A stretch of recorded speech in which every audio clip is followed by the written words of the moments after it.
রাত ৩টার সময় আমাকে মাইক্রোতে করে ডিবির কয়েকজন সদস্য সহ আমাকে বললো যে আপনার বাসায় যেতে হবে। আমি বাসায় যাচ্ছিলাম না, যে আমার ওয়াইফ তখন ৭-৮ মাসের প্রেগনেন্ট। আমার মা বৃদ্ধা, আমার বাবা বৃদ্ধা, দুজনেই বাসায়, একটা বাচ্চা তখন আমার আছে।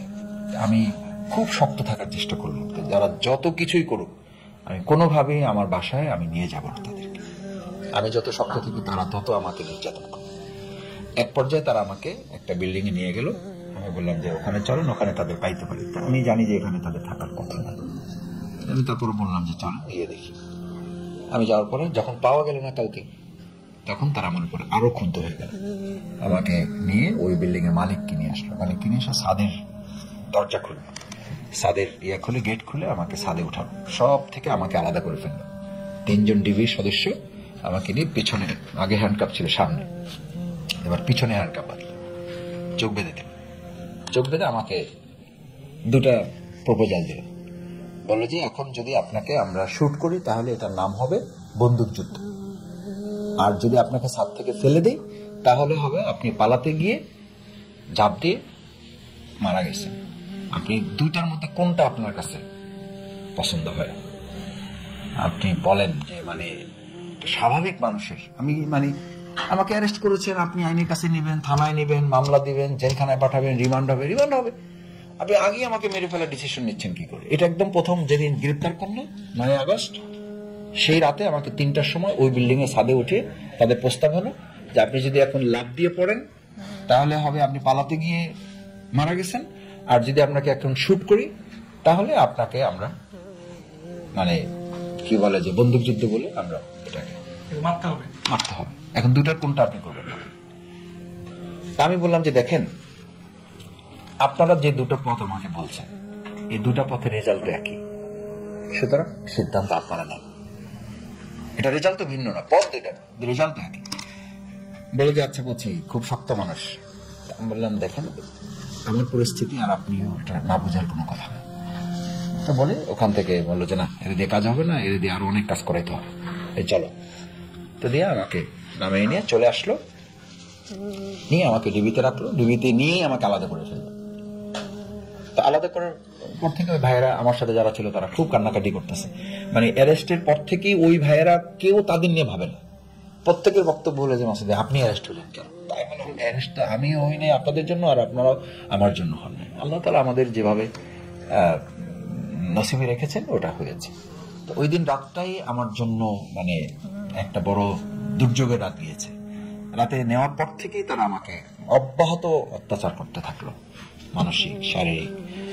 ঘুমোতে দিল না। 5 মিনিট পর পর একজন যায়, গিয়ে জিজ্ঞেস করে আপনার বাপের নাম কি, গ্রামের বাড়ি কোথায়? আমি বললাম ভাই এটা তো লেখা আছে আপনাদের ঘরে। একজন এসে বোধহয় কোনোভাবে আমাকে মানে ভালো জানে বা বুঝতে পারে, মাসুদ ভাই এটা আমাদের টর্চারের একটা স্টাইল, এটা আমাদের ডিউটি দেওয়া আছে। আপনাকে 10 মিনিট পর পর এসে আপনাকে জিজ্ঞেস করবো, একই কথা আপনি বলবেন। তাহলে ওটা কোনো কথা? বলছে আপনাকে আমরা ঘুমাবো না, আপনি ঘুমাবেন? আপনাকে ঘুমানোর জন্য নিয়ে আসা হয়েছে এখানে। আপনি যদি ঘুমাইতে না পারেন এবং আপনি এরকম টানা 1 দিন 2 দিন 3 দিন যখন ঘুমাবেন না, তখন আপনাকে যা জিজ্ঞেস করবো আপনি সেটাই বলবেন। আমি বললাম ভাই ওটা আমি এখনো বলবো। বলছেন আপনাকে ভারসাম্যহীন করা পর্যন্ত এটা আপনার প্রতি চলমান থাকবে। মানে আমাকে পাগল বানানোটা তাদের টার্গেট, যে আমাকে ঘুমোতে দেবে না, আমাকে খাইতে দেবে না, আমাকে ওয়াশরুমে যেতে দেওয়ার জন্য ওখানে কমপক্ষে 1 ঘন্টা সিরিয়াল দিতে হবে। একদম মানে আছে আপনি বসেন, যখন হবে তখন আপনাকে জানানো। মানে হেন অত্যাচার নাই। ডিবি অফিস ওখানে, ওটাকে মিন্টো রোডে ডিবি অফিসে তাদের ঘোষণা ছিল যে এখানে শুধুমাত্র আজরাইলের কার্যক্রমটাই আমরা নিয়ন্ত্রণ করতে পারি না, আর বাকি সব আমরা নিয়ন্ত্রণ করি। আমরা এখানে কাউকে জীবন দিতে পারি না, আর বাকি সব আমরা করতে পারি। মানে মারতে পারে কিন্তু কারো জীবন দিতে পারে না। ওরা মানে নিজেরা গল্প করতো, খুব অহংকার করে বলতো যে ডিবি অফিস হচ্ছে সেই জায়গার নাম যেই জায়গায় শুধু জীবন দেওয়া যায় না, আর বাকি সব এখান থেকে করা যায়। এই শক্তি আমাদের এখানে আছে। সেই ডিবি অফিসে আমি 67 দিন থাকছি। মানে ওটা শেষের দিকে আমার কাছে বাড়িঘরের মতো মনে হচ্ছে যে আমার বোধহয় এখানেই থাকতে হবে হয়তো। তো ওরা বলতো যে আপনাকেও আমরা কত জিজ্ঞাসাবাদ করবো তাও বুঝতেছি না, সরকারও চাচ্ছে, কি করবো ভাই ধৈর্য ধরেন। মানে কতটা মস্কারা করতে এবং কতটা উপহাস করত। যেই চেয়ারে বসে আমাকে নির্যাতনের জন্য, কারেন্টের শক দেওয়ার জন্য, তারপরে পায়ে হাঁটুতে মারার জন্য যখন আমাকে প্রস্তুতি নিতে বলতো, নিজেরা বলতো, বলছে এই চেয়ারে যারা বসে তারা মন্ত্রী হয়। আমি বললাম এটা কি বললেন? বলছে হ্যাঁ, এই যে এখন আপনাদেরকে নির্যাতন করা হচ্ছে, আবার আপনারা যখন ক্ষমতায় যাবেন আপনাদের নির্দেশে ওদেরকে ধরে নিয়ে এসে আমরা আবার পিটাবো, আবার তাদেরকে এই নির্যাতন চলবে, কারণ ইতিপূর্বে এভাবে হয়েছে। সুতরাং এই চেয়ার আপনি বসছেন, আপনি মন্ত্রী হবেন। পাশে আরেকজন হাসতেছে, বলছে উনি তো মন্ত্রী আছেই, কিন্তু শিবিরের কেন্দ্রীয় সভাপতি ছিল উনি, জোট সরকারে ওনাদের দুজন মন্ত্রী ছিল। আমি মনে মনে ভাবতেছিলাম যে একটা দেশের প্রশাসন কতটা মানে দলবাজ হলে একটা মানে সাধারণ আসামিকে এই কথা বলতে পারে যে মানে একদিকে নির্যাতন চলবে আর একদিকে মন্ত্রিত্বের সে মানে বয়ান শোনাইতেছে, মানে প্রলোভন না, মানে এটা একটা তামাশা করা আর কি। তো আমাকে বলছিল যে এই চেয়ারে যে বসে মানে শুধু নির্যাতনের চেয়ার না, এই চেয়ারে এর আগে আমরা বসছে, এই আমার নাম শোনাইতেছে, যে এই তোফায়েলরা এখন মন্ত্রী আছে, এরা এই চেয়ারে বসছে, আমরা এদেরকে নিয়ে আসছি, আবার কয়েকদিন পরে তাদেরকে নিয়ে আসবো। তো আমার কোনো কথাই ওদের ভালো না হলো, এটা তো কথা সত্য হয়েছে। পরে দেখলাম যে ওরা বলছে যে এই চেয়ারে এখন আপনাদের নিয়ে আসছি, আবার আপনারা নির্দেশ দেবেন ওদেরকে ধরে নিয়ে আসবো, ওদেরকে বসাই দেবো। তো আমি তখনই বলেছিলাম যে এই অবস্থা তো আসলে পরিবর্তন হওয়া দরকার। আল্লাহ তাআলা আলহামদুলিল্লাহ পরিবর্তন দিয়েছে।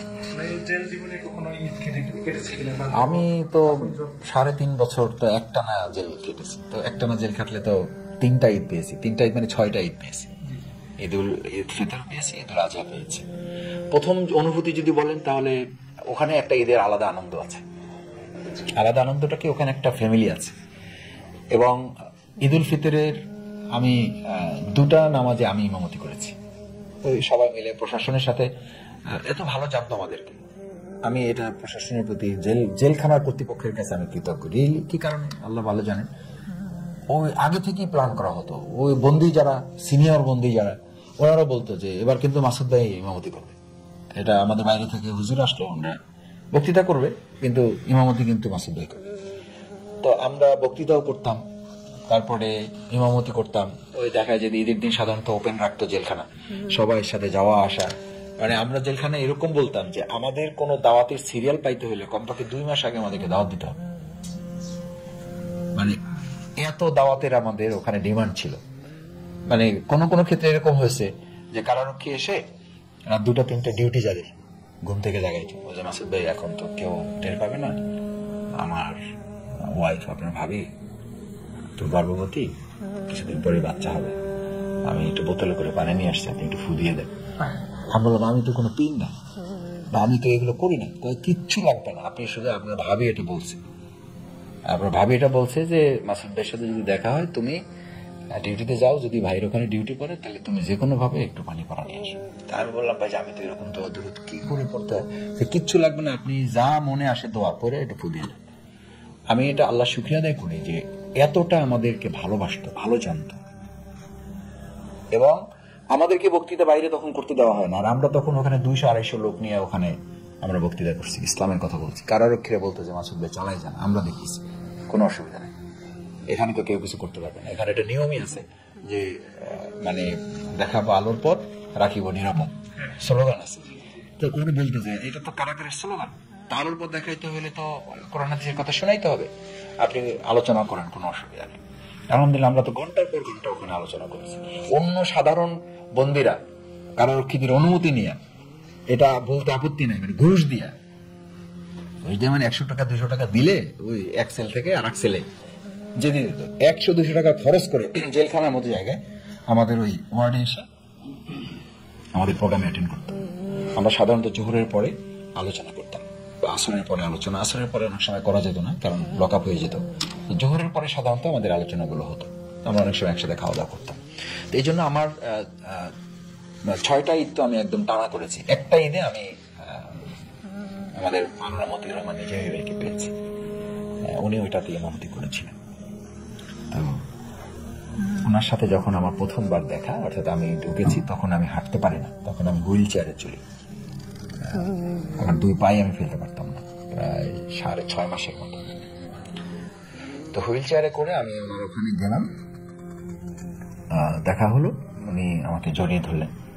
আমার এখনো মনে আছে, আমার কপালে একটা চুমু খেলেন, খেয়ে বললেন যে আমি শুনেছি যে তোমার মাথায় ওরা আঘাত করছে।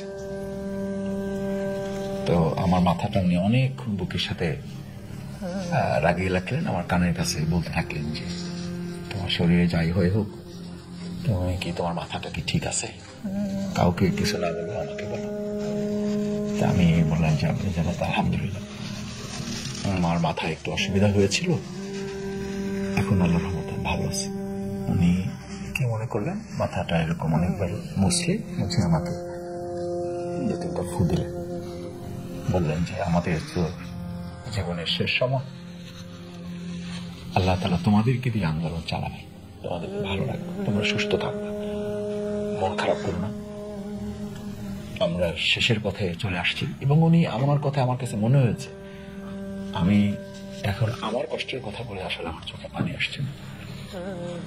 আমি আমির জামাতকে বললাম যে আমির জামাত, আপনাদেরকে দেশের জন্য আরো অনেক কিছু দিতে হবে, অনেক কিছু করার আছে।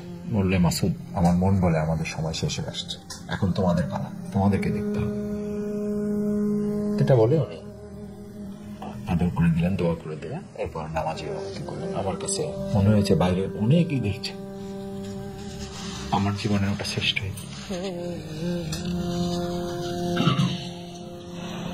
যে ফাঁসির আগে ওনার সাথে আমার ওটাই শেষ দেখা ছিল।